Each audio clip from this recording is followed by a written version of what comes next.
Hello, my name is Weli Tuniswa, CEO of Open Wound Research and host of the Open Wound Research podcast. Today, I'm very excited to have the great, venerable Margaret Halstead, a good friend of mine and someone who I've looked up in the industry as a denizen of knowledge of where the industry has been and where the industry is going. Welcome, Margaret. It's a pleasure to have you. Pleasure to be here, and I'll send you a check later for that fantastic introduction. I don't take checks, only electronic payments of Bitcoin. So, before we get started in earnest, I'd just like to walk the viewers through some of your education experiences just to get us started. So, Margaret is a graduate of the University of Baltimore, where she received her degree in business administration, which was then followed by a certificate in health systems management. In the industry, she's won numerous awards in health economics and reimbursement, including the highest scoring poster abstract at SAWC, leadership awards, and even an award for extraordinary people in 2009. And I can aver she is an extraordinary person. She's also served on the board of KCI Services Heart Foundation, MBL, the Wound Healing Foundation, and the Foundation for the Advancement of Wound Care. I'm probably missing some, but she does a lot for the community in wound care and outside the community. And her career began at KCI in 1997, and presently she's the vice president of health economics and market access at Bedline Industries. So that's quite a mouthful, Margaret. I think you have accomplished a lot over a very long period of time. Well, thank you. I've been in this industry for a few minutes now, so so, it's been a few years. so you finish your business degree and you make it into wound care at KCI. How did that journey start, and how did you kind of find your way into wound care? Well, it's interesting enough. I was working. I'm going back to a very long time. I was working as a temporary after a job I had left. After 5 years on the job I had left, and in that temporary assignment, I went to work for a home infusion company that also did durable medical equipment. And as I learned and, did my typical investigating, putting the numbers together, I thought, this is the future of healthcare. People want to be receive healthcare at home in an environment that's comfortable. They're in control of their space. And they were doing packed red cells. I remember thinking people are getting blood transfusions at home. It was such a scary thing to think about, but it was being done. Intramuscular pentamidine injections for HIV, and then they were doing sleep apnea. And this was early 90s, late 80s, early 90s. And so I thought it was quite fascinating. And somebody approached me, a headhunter, and she said, I have two brothers who have this business. And that's when I went to work for them as the administrator to run that business and came across for the first time wound care. And they had a robust business doing support surfaces, which is where I learned all about pressure reduction, pressure relief, and just everything about pressure injuries, as we called them back then, pressure ulcers. And from that, they also had a robust business of billing wound care. Subsequently, they also did business with KCI. So I knew the KCI company name. I then started my own durable medical equipment business, but I was doing post mastectomy and compression care. And went to a trade show, started to talk to a regional manager, and he said, I have a job opening. I'd be really excited if you were interested in interviewing. And I wasn't really looking for work, but I thought I'll go spy and see what they're up to. Well, we spent 4 hours, got to World Peace, and accepted a job with the company. And the rest is, as they say, history. I thought I'll go work for 5 years, and I ended up working at KCI for 20. Oh, wow, that's quite a shift. Don't fall in love with what you do because then it stops being work and it becomes a labor of love. But it was such an exciting and meaningful. And of course, I went to KCI and I was supposed to sell support surfaces because it was about pressure relief. So as I said, everything concerning pressure. I used to do 4 hour long in services regarding support surfaces. And then the delivery people would go out and sell to the customers, the patients. They're delivering oxygen or something else, and they're like, "Ma'am, what you need is this bed we just learned about." So I was having administrators calling me and general managers going, "My delivery guys are selling more beds than my salespeople," because they really understood the purpose of it and how it fit into what they were doing.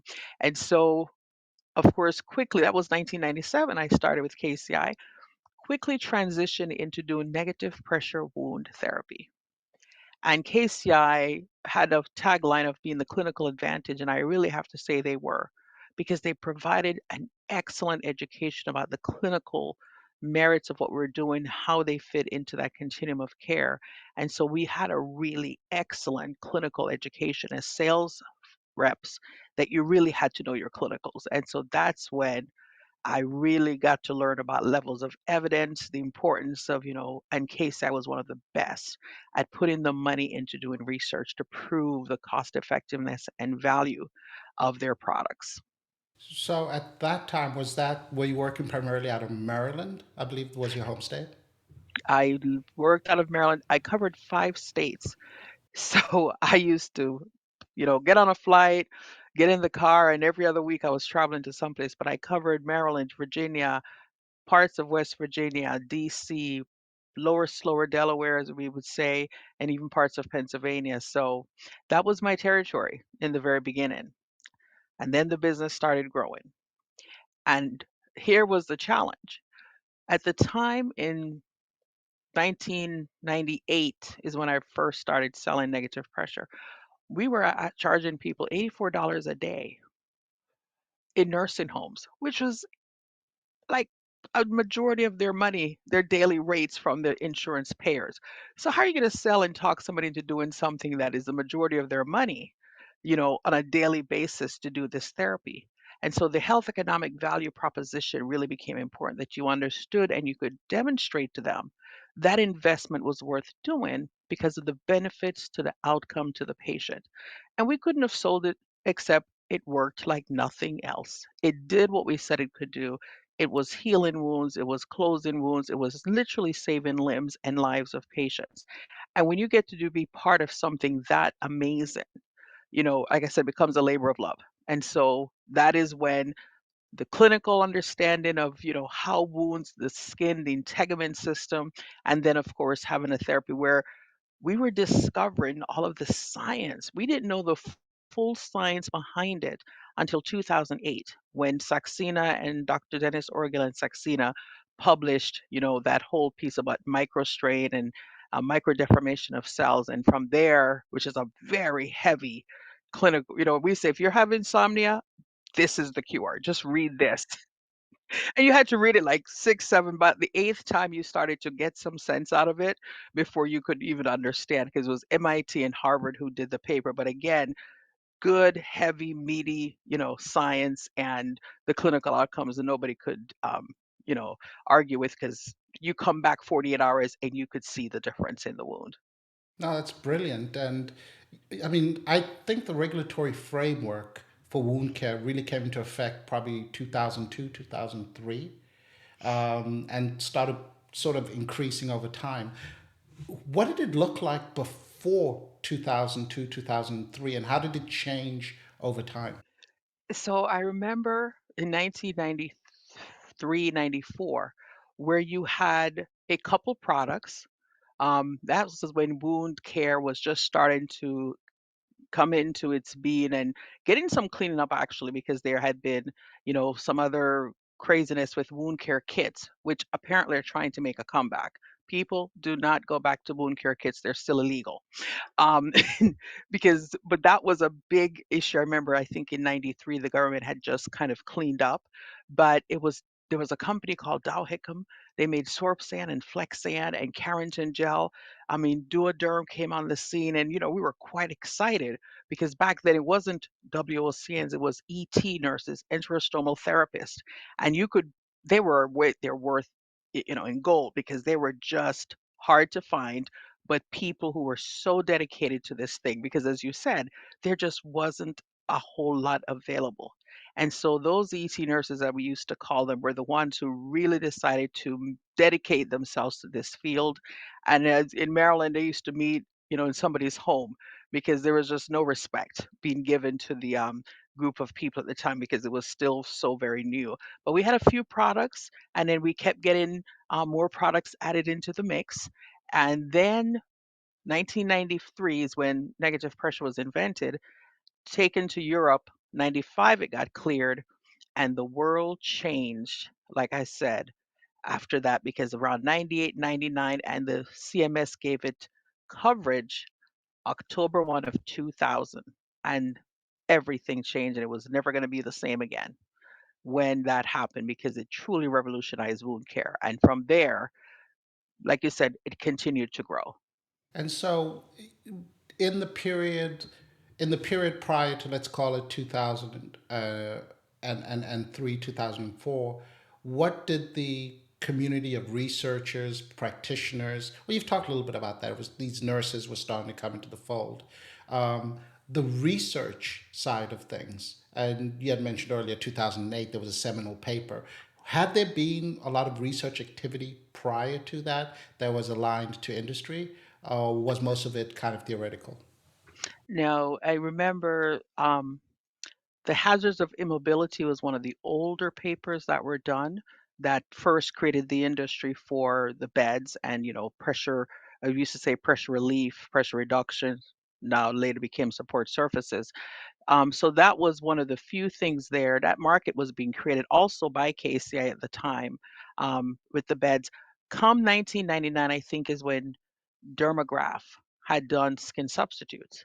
I think that was one of the first research, and then 2001 and 2003, Apligraph and another product came along and did. But even for KCI, it was 2002 when they really started to put money into the research. And then you literally, and something I've shown people, you could see from the graph that the sale and the revenue as the research started to grow. And I remember used to get a regular report, yeah, this many articles were published, this many peer reviewed, this R number of RCTs, case series. And it was as that grew that we could see the sale and the growth in the revenue for negative pressure was correlated to that research because the first time you go in and doctors will say, "What's the MOA?" and "What's the indication, contraindications?" Pharma reps were so accustomed to doing it, but for wound care, this was not language we were as familiar with, and so as the doctors would demand, "Okay, show me the evidence, show me the proof. Where's your research?" And of course, we responded accordingly by starting to make those investments. And then, like I said, it just mushroomed because once clinicians saw how well they were getting outcomes, then many, many doctors, then you didn't have to go find people to say, would you be willing to do research? They were offering, they were coming up with ideas. They wanted to try it on things where we used to tell people when everything else has failed. That was really how we position negative pressure. When everything else you've done fails, that's where we'd encourage them to go to the negative pressure, to the wound vac. However, we realize that is not the best way to do it because you could stay off so much cost to the system by doing what, because I said the most expensive therapy is the one that doesn't work. So you could spend $10, but it's a wasted $10 because it didn't work. You didn't get any outcomes for it.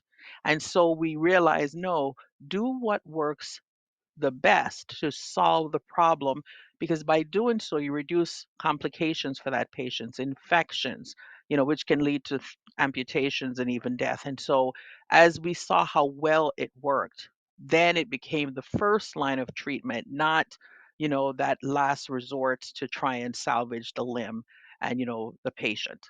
And so there's this growth in research, there's this growth in the industry. I'm guessing at that time that's when the conferences grew and came into effect as well. Oh my god, I that was actually, I remember very early years, as a matter of fact, the Wound Healing Society used to be like the huge, conference. And then I saw the gradual shift to where SAWC kind of became that entity and they collaborated. But that was one of the bigger ones. MedTrade, because it was still a DME item and that was one of the ones. But as we came into wound care, SAWC really became, and WOW became, the two big conferences, and the WOCN, because we supported every WOCN regional, local chapter, and then their national. They were a huge part. In fact, they were instrumental in reaching out to CMS when they were considering coverage. And their advocacy actually changed how CMS covered negative pressure, because we had this albumin requirement we were following to say the patient had to have an albumin of a certain level. They had to have no less than 6 months left to live. I mean, we had all of this amazing restrictions in the policy, and the WSN organization was one that says that makes no sense. We're seeing results regardless of those conditions being present. And so they actually eliminated the requirement for an albumin level. They, took away the requirement that somebody who had less than 6 months left to live could have access to the therapy. And we found some hospice did use it because it was necessary, you could justify it. And so those are the three big organizations that were around supporting and really advocating, because again, you couldn't argue with the outcomes. It was clear and evident the product worked. So one of the things you mentioned earlier was that some of the products went to Europe, and then there was a growth of the European market. Um, do you think that the European market is behind or ahead of the U.S. market? And I think it's an important, I think it's an interesting question now because UMA's going on this coming week. Where do you think Europe is relative to the U.S.? Is the U.S. leading or following in general? That's a tough one. I think to some degree they might lead. They do some things differently, but it was the same thing. Case I took the product to England and they started to have success there, and then brought it back into the US in 95, was able to get the, 510K and get the clearance from the FDA to take it to market. So Europe, England specifically, they grabbed onto that thing immediately and saw the value and started using it. Um, I do think you have some lead in happening there, but they all want to bring it to the US because that's where you can make the money. I don't know if you saw what Bernie Sanders with Ozempic, where he's just written a letter to the CEO of the company saying it costs like $159 in Europe and other places to get Ozempic for a month, whereas it costs over $1,000 in the US. So, people, if they even start there, they tend to want to get it to the US as soon as possible, not because there's not innovation happening there. They want to get to the US because of the money they can make. And so I do think it's not necessarily that we're leading. Um, I don't think anyone has as many wounds and challenges as we do here in this country. And it's to do with more than just simply because I know plenty of researchers and innovators who are coming from other places with really good ideas, but they come here only because the market allows for the revenue generation. Absolutely. And that makes sense. I mean, I think we've had discussions about, healthcare in general and the economics thereof. And I think, the US market, what excites me about it is talent that has an idea, that needs capital, that needs market, can really do great things in the US, whereas in some other systems, particularly in more socialist systems in Europe, it can be very difficult in terms of product access, etc. Absolutely. In fact, I know in a global system of a country, I was having a conversation where the patient was getting an infection to their catheter more quickly. And they said they have equity. So everyone gets treated the same way. But that also means that there was no consideration of this person's health is indicating that 6 weeks to change a catheter is too long. But the system would not allow that doctor to say, I'm going to change this catheter monthly or every 3 weeks, because everybody gets the catheter change on the same schedule. Nobody gets to get it done more quickly and, use up more resources than somebody else. So I do agree with you that that is one of the benefits of this system is you really can do personalized care, as we're hearing, that's thrown about more, but it's true. You can really look at your patient and do what is in the best interest of an individual. But that again ends up costing money, and a lot of it. Absolutely. I've been in the German system. I've been in the in the British system, particularly in Wales, and I've been in the Japanese system as well. And of course, my home country, South Africa, which some people would argue lacks a system at all, but that's neither here nor there. But it's really interesting to look at all those different systems and the interplays and to think about them in the context of wound care. And what's interesting, the most interesting system is a Japanese system where the utilization of the geriatric population of medical services is the highest in the world per capita. It's kind of phenomenal. Well, I agree with you. The German system in my graduate studies was my favorite healthcare system. And the reason I selected the German system was very simple. Within 76% of the population had access to primary care within 48 hours. So if you fell sick today, within 48 hours, you could get an appointment with a primary care doctor to be seen. And I think that is the way you really have a system not eat up money unnecessarily. Because if we catch things early, you can get far better an outcome than if you let it sit there and just continue to go on and on. And that's in fact one of the papers that I did on the, cost, um, social isolation and loneliness. That paper, which was related to, the cost, the healthcare cost based upon people who are socially isolated as well as lonely. And what they found was $6.7 billion additional dollars annually is spent in the United States by the federal government to pay for care for people who do not have. You think about it, if you're by yourself, living by yourself, then if you're married and have a family and you say, "Oh, my foot hurts," somebody in that family and that household is going to nag you to go to the doctor. And they're going to ask you every day, almost all day long, "Did you go see the doctor yet? Did you tell the doctor about your food?" So we don't oftentimes think of that as a benefit, but it is. Because when you're by yourself, when you're isolated, you don't have somebody there, you're not going to get that reminder and constant prodding to go and seek care when the problem could be taken care of very easily. It may be, yeah, maybe you have an infection, you need an antibiotic. And an infection actually you'd probably respond to, but by the time you respond to it is because you can no longer stand the pain and you have to now go emergently.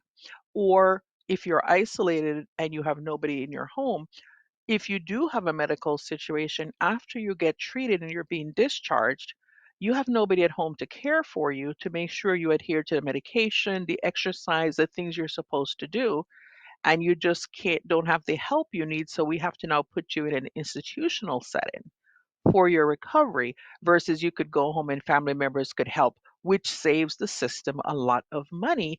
And we know that your bacteria at home likes you. It knows you. So it doesn't have the same impact as when you're out, in institutional care settings where you're more likely to have the complications such as infections and such that will add to the burden of cost. So that paper was around that, but surprisingly, we were investigating, you could call it a bidet, but for medical use. And I love this because it was right before the pandemic. I thought it was a fantastic thing to do. And just so you know, bidet sales went up like 4,000% during the pandemic. And I'm like, we missed that. That we should have had that. But because many people have to leave their home as their residents simply because they cannot care for themselves when it comes to toileting. And once you have incontinence or the inability, it's not safe. You're going to need to be in some other care setting to be taken care of. But surprisingly, a lot of people will not go out and socialize, so they don't get exercise, they don't get the, benefit of spending times with other human beings because when they have incontinence issues, especially urinary, and they know that they may have odor issues, if you want a good investment, I say air fresheners because many of them invest in air fresheners because they know. And that was one of the biggest findings we have of that bidet, besides having better skin health because they could now get cleansed properly.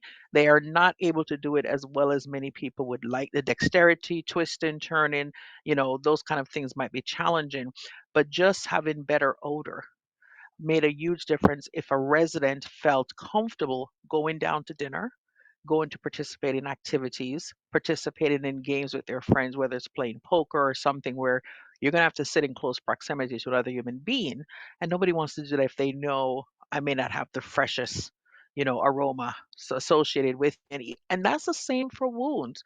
I will never forget, we had a very distinguished patient, limo driver, and the driver snuck in to ask, "Can you do anything about the odor?"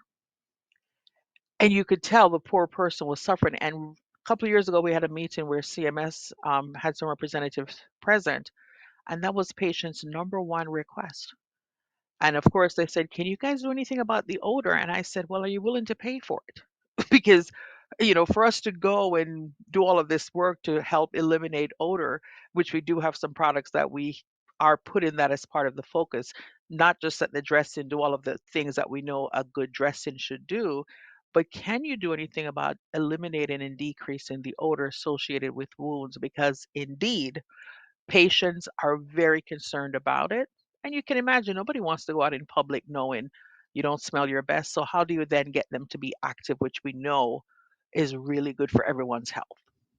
That's a very interesting, discussion point. I think it's kind of linked to the movements towards social determinants of health, in a sense, right? It's kind of SDOH kind of packs all these ideas into these measures, and we've been with the data sets that we have connecting them to census data and other SDOH data that we can find because once you control for those, you can see these effects happening where whether it be income, social status, maybe not as micro as odor. That would be very interesting, but you can definitely see an effect that has on outcomes on the one hand, and then on the other hand, the probability of someone actually getting an ulceration or wound in the first place.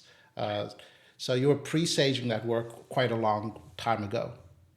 Well, think about what you just said.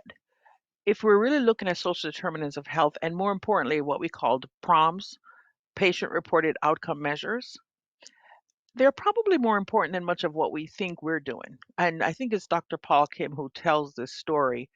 He had a patient come to him once with night sweats. She had a wound, and he went on a journey, didn't close the wound. And he himself was a bit disappointed that he never figured out and was able to get the wound to close. But the patient, he said, as he tells the story, and I hope I'm getting it accurate, he said the patient reported, "But doc, I came to you for night sweats. I no longer have night sweat. I'm very happy."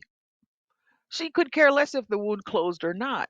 So in research, we also have to be careful because we will tend to get on a tangent, right, about what we want to see. And to be fair, the measure in wound healing was a closed wound with no need for gauze and no drainage, which Vicky Driver and the WCCC has done an excellent job of, working and focusing on how do we get better endpoints, primary and secondary endpoints in wound research, because those two were really not adequate and sufficient and not the only two things that mattered. But those patient reported outcome measures, I think, are just as critical because if the mind isn't there, the body follows what is going on in the mind. So if patients are concerned about odor, it's an important endpoint, which is why I said to CMS, are you going to pay for that? Will you consider that?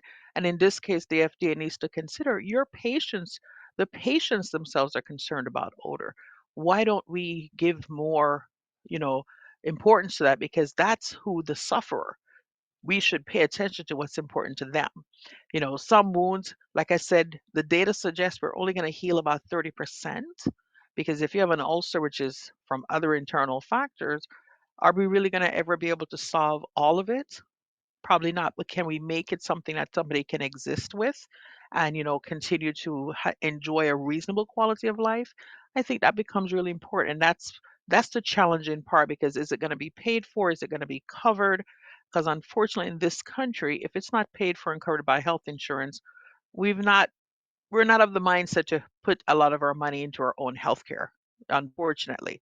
I'm hoping to see that change, but it is what it is. And whether because we feel we spend so much money on coverage and premium, so we should get out of it what we put into it.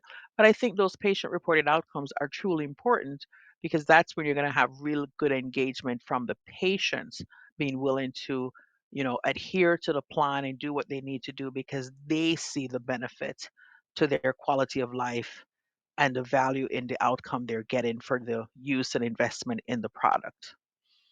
No, absolutely. That makes a lot of sense. And you mentioned the idea of the insurers basically footing the bill for a lot of the treatment. Of course, the biggest payer is Medicare. And I know in 2018, you had a poster that talked about, I believe it was economic analysis of Medicare spending per beneficiary, specifically around eHAM. Could you drill down into that a little bit and some of the insights that you had in that poster? Yeah, it's very interesting. That product is really what was our what is now would be in the cellular based tissue products, or now they're calling them camps. So that product was looking at, as long with a surfactant based gel that was being used. And what I found interesting is, as I said, the most expensive therapy is the one that doesn't work. And so if you make an investment into doing, and in that case it was standard of care, the compression, the dressings, and the things that we typically would do to treat ulcers, especially ones that are not closing, that are chronic, then we find that we could spend $10 a day, not overly expensive, but those ulcers were open for over 6 months with very little to no movement towards closure or wound size reduction. Again, the longer you have a wound open, the more opportunities for complications. So it may be that you spend a little bit more money on a little bit more expensive a therapy, but you should be able to get to see what are we getting for outcomes for that.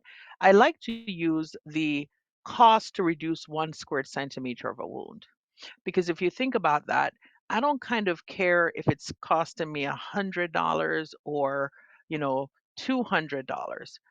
If the $200 treatment is reducing a square centimeter each week, or every 2 weeks, then I can almost predict and look and calculate out, okay, if this continues to progress in that way and have wound reduction, we will be able to see that wound close, reduce in size, become more manageable. Maybe you could even step it down to something else that's not as expensive, let it go on to closure. Versus you could spend $10 a day, but if you spend that for a year and you still don't have a closed wound, or even a wound that's making headway towards healing, is that a good use of the resource and spend? And so that is, and some things, again, every time the patient comes and gets seen, we're going to spend money to pay for the professional services. We're still paying for the care, but we have absolutely nothing to show for it as an outcome. And that was really part of the goal of that poster, is just to say, you know, some things may cost more, but again, if you say to me, I can spend $10 a day for the next 100 days, versus I can spend $100 for the next week and solve the problem. Every day of the week, that's going to be a better way to go in treatment, because time has a huge impact on what will end up being the most costly things, which gets me into now. You probably saw the recent with the coverage for CTPs. And boy, oh boy, is that going to be an interesting response. I've been tracking those numbers. I first looked from 2009 till 2019, and in that 10-year period, I was becoming concerned at the increase in spend by the CMS, by Medicare system, in paying for these.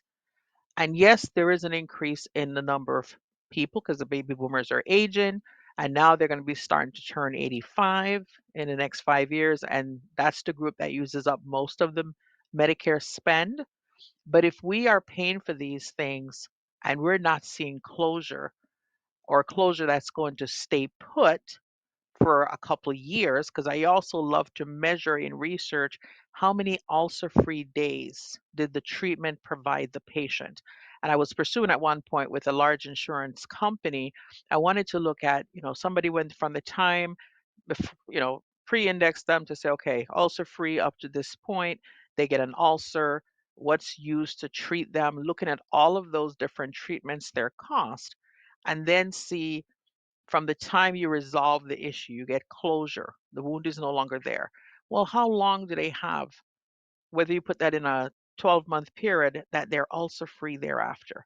Because if I spend $10,000 and you get 5 years of no other ulcers. That's a beautiful thing.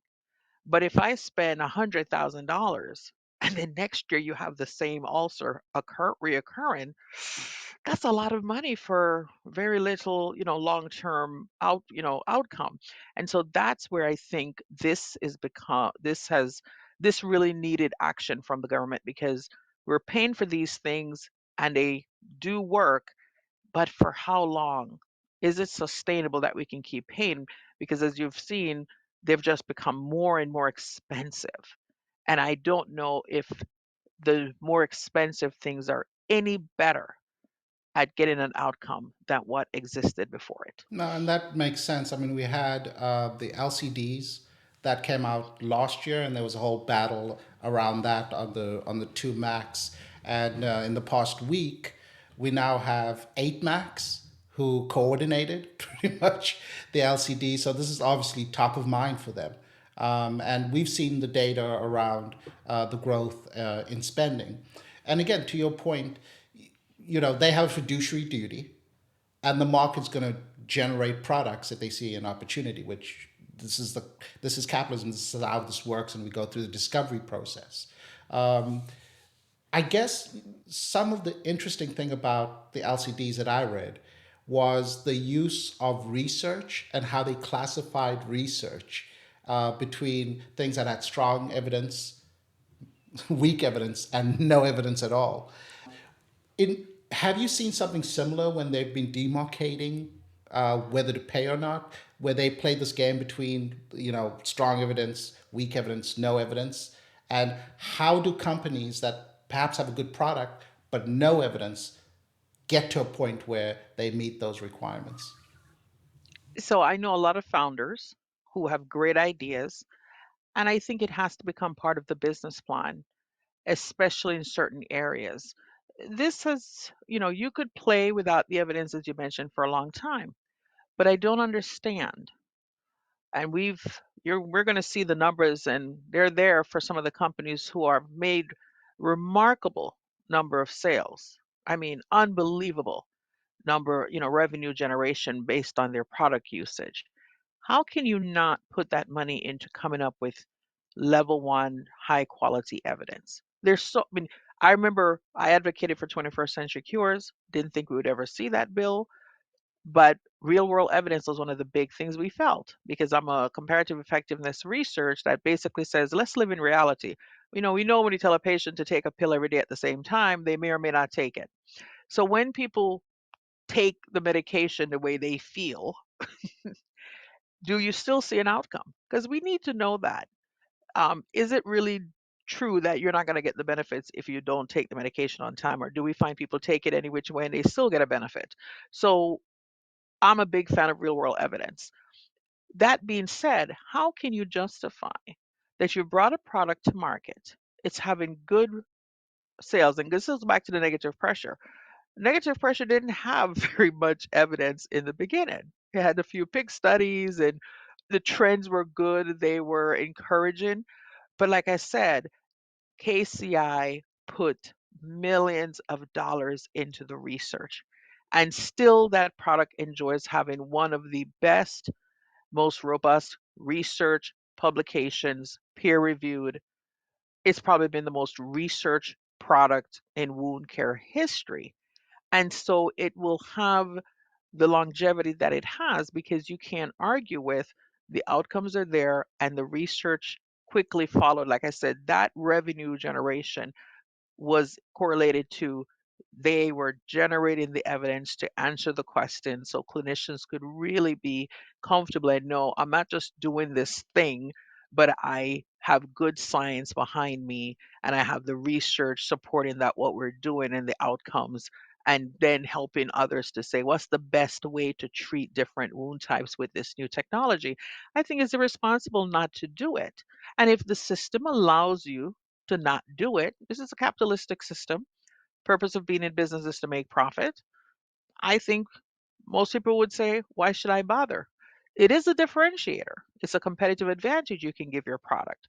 So unfortunately, it didn't seem to be that we had people going there to do the difficult thing and make the investment for the research to get that competitive advantage. And now there's been a grading system for years. I have gone to enough payers, and one of the main reasons you can get a new appointment is if you say to that medical director, "I want to come in and present you new evidence," they will always give you an appointment. Because some of them would say, "Okay, you want to come talk to me? Why? What's new?" Because if they've read all of the evidence, they're like, "Why are you going to come waste my time? I've already read all your stuff." But if you could tell them, "Well, we have new," then they were like always interested and willing to let you come in and present the new evidence because that new evidence might change their minds, might demonstrate efficacy that they could use. This is why I love what you're now doing, because it's time, if we're going to get respect for wound care as an industry, we have to come with the evidence. Cancer doesn't get challenged, cardiology doesn't get challenged. Why? They have the evidence to prove. What we're saying is not what we think and feel, but is what we have proven. And I think we do ourselves a disservice if we don't do the same for wound care. We need to have the proof to at least have a better idea. Right now, let's be honest, most of us practice based upon our experience, what we experience, but do we have solid, good evidence to really say we can defend that this is the right way to do it and approach a wound type because we've done the work? Now, I agree to some degree. Should a company go spend millions of dollars to make themselves look bad and to hinder their own sales in the marketplace? That's probably not a business decision any company is going to make. So that's where the balance has to happen. I always felt the government had a bigger hand and should be helping to fund some of this research. I don't know of any entities within the government that's really going out and helping to fund good research to find the answers, or they're going to do what they are now seeming to move towards, which is to mandate it. And I think any company coming to market in this space, they really should make it part of the business plan. When you're presenting what you're going to do to bring the product to market, a good quality clinical research study should be part of that. No, absolutely. And you mentioned, so the in the LCDs they talk a lot about RCTs. I have my own criticisms of RCTs in that RCTs usually don't replicate to the real world. There's Right. no patient that would qualify for an RCT will most likely walk into a wound care doctor's practice. I Exactly. completely agree. So You don't have let's that try. option. No, it's and that, but that's what they're using to judge. So, a lot of our focus of our work and the models that we've been building, and the way of looking at real data is real world evidence. How do we look at messy real world evidence in this new paradigm vis-a-vis camps? And your experience, given you go way back with real world evidence. What is the paradigm of the way that we can work with real world evidence to bring it up to spec, to show certain things that are occurring with a product or with a group of product, in your opinion? Somebody's going to have to do exactly what you're doing. One, allow access to the data. Get the access to the data. And then two, using models and objective ways of comparing apples to apples to really see, you look at some of those, like I said, RCTs, and you can make the numbers and the outcomes be what you need them to be. You can make those inclusion criteria so narrow that you're going to get a population that's going to give you the outcome that you want. So that's why, as I said earlier, I'm a fan of real world evidence because in the real world, when real patients use and receive the therapies and treatment, what were the outcomes like? And I guarantee there'll be some trend emerge. Like I said, negative pressure was one of those. We didn't even know the science behind why it worked, but you couldn't argue with the fact that you knew you were seeing wound healing and outcomes. This is where we're going to have to, as an industry, come to terms with the fact that we need to be willing to share the data. And whether I think the Medicare, we don't collect enough information. What I mean by that, the claims data right now is great, but it doesn't give you wound dimensions. So we have no way of knowing that calculation that I love to do, which is what did it cost for me to reduce the ulcer by a squared centimeter to, for the wound reduction I got, what did that cost? And right now, unfortunately, the Medicare claims data does not provide that. The good news is There are a couple companies out here that can help go through the notes, the open text, and they can help and they can actually find to see what were the dimensions of the wound and at each visit that is being measured and documented, because till we can get that, we really can't compare, because like I said, I don't really care what you use on a wound. Is it working? Did you optimize the patient, and then are you getting anywhere with what you're doing for an outcome? And we don't have, and we have to do a better job working with each other. um, I think there was a hope the US wound registry would be one of those places where you could go and have everybody putting in the data into some place where you could get it back out to really do good research and have good information that you could then, analyze and publish about. But we somehow haven't gotten there because we're not still working cooperatively with each other to say, are we going to do what's in the best interest of the wound care marketplace? No, absolutely. I mean, we've talked about this. Our vision at Open Wound Research, and it's embedded in the name, is that and it's going to take us a while to get there. We understand that. We have industry, we have certain considerations vis-a-vis HIPAA. We want to get to a point where the data is available, the analytic process is available with all code, and the writing process is transparent.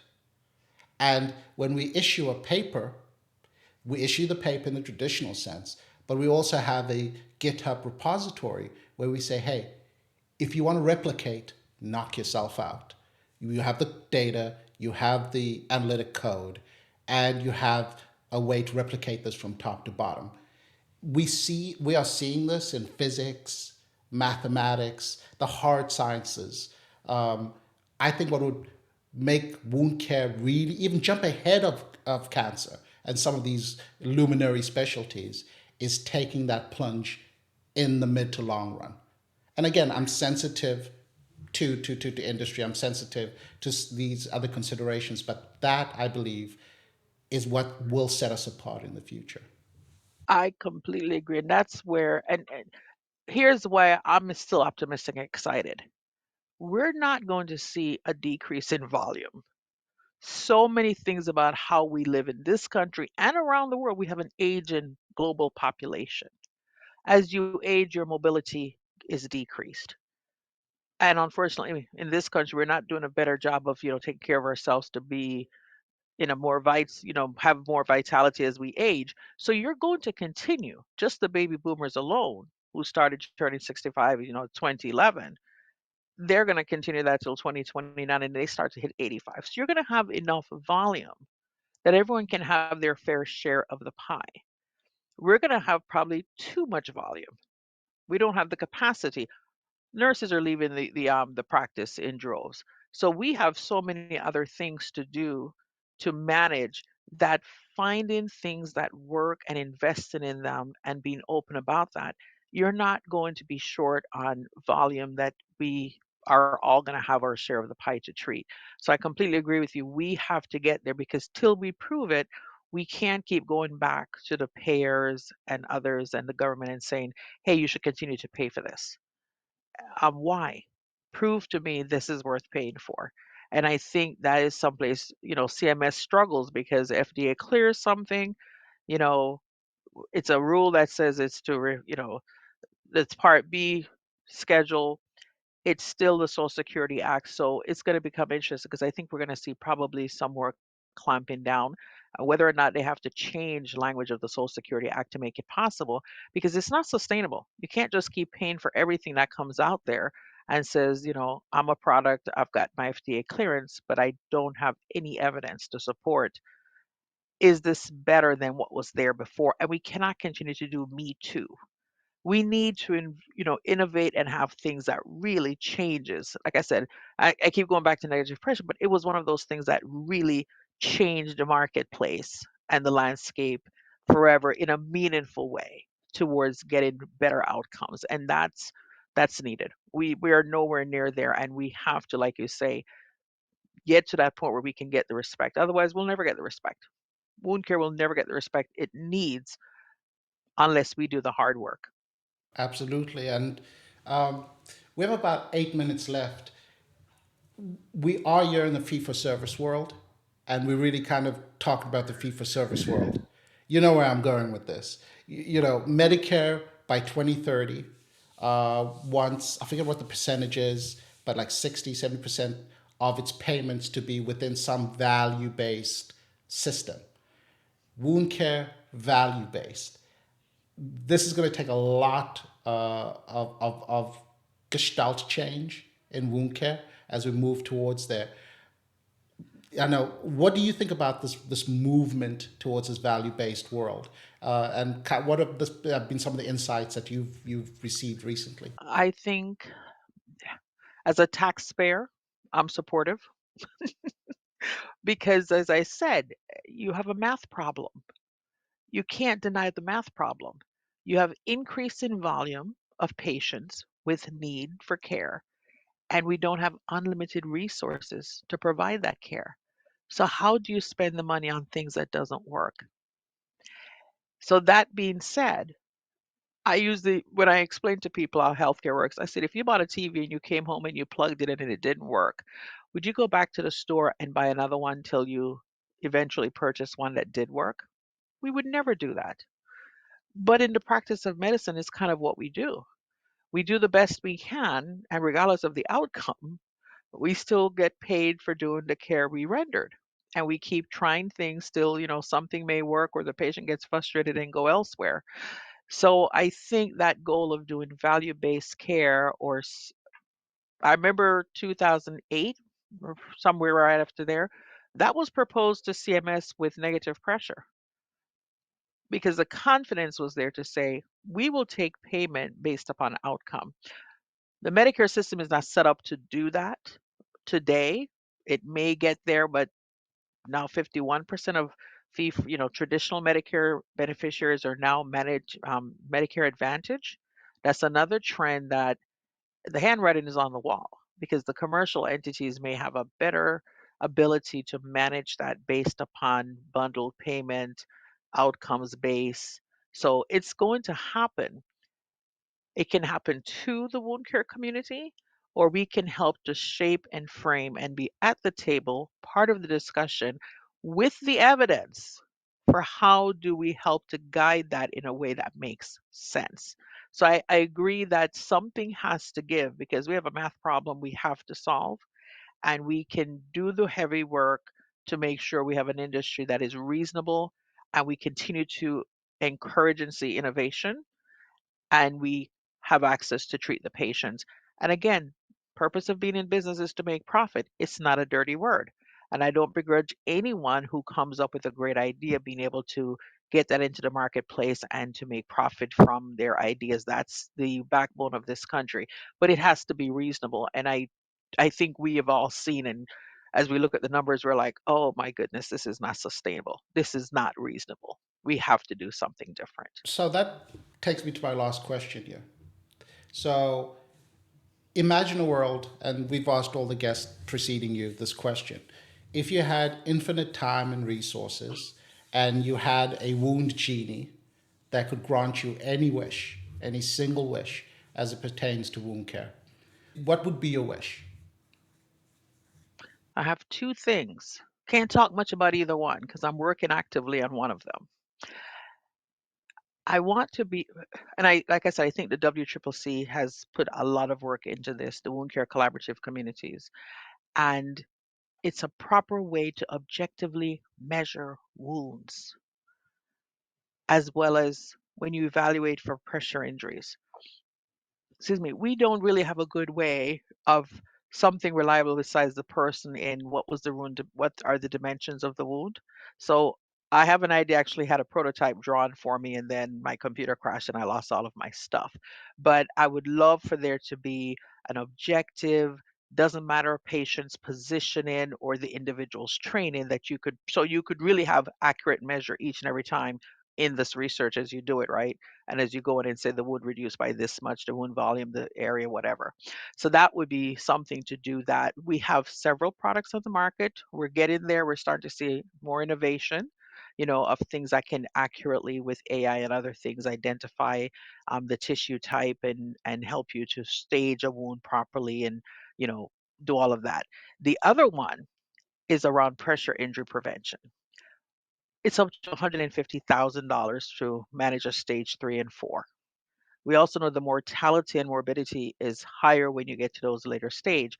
And everything we have in our education does not do a very good job of arming any clinician today to properly, accurately, quickly identify problems with darker skin tones.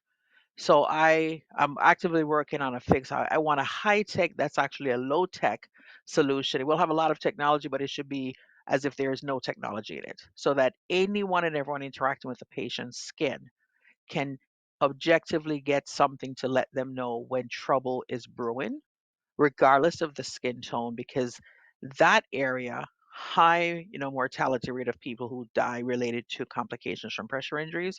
Now imagine if you could accurately each and every time early address it, because every clinician knows how to take care of a stage 1, stage 2 pressure injury. They see it, they know it, they have tools that they can address it to stop. And if you do, the patient has long-term good benefits from not having gone to a stage 3 and 4. So that would be my two areas of focus. One way to better accurately measure so that our research, our reported numbers really make sense. They are the truth. And then, of course, prevention, prevention, prevention. Those are two great wishes, and I think our genie would be kind enough to give you an extra because both are so good. Uh, all joking aside, it's been an hour. It doesn't feel like that. I love having discussions with you. I I would love to have you back on as these conversations around reimbursement continue, because I think there's going to be an incredible amount of energy, discussion, etc. And I think you bring such a wonderful perspective from the economics and reimbursement perspective. So I apologize in advance. I'm probably going to harass you to come back on periodically because I just think your insight would be great.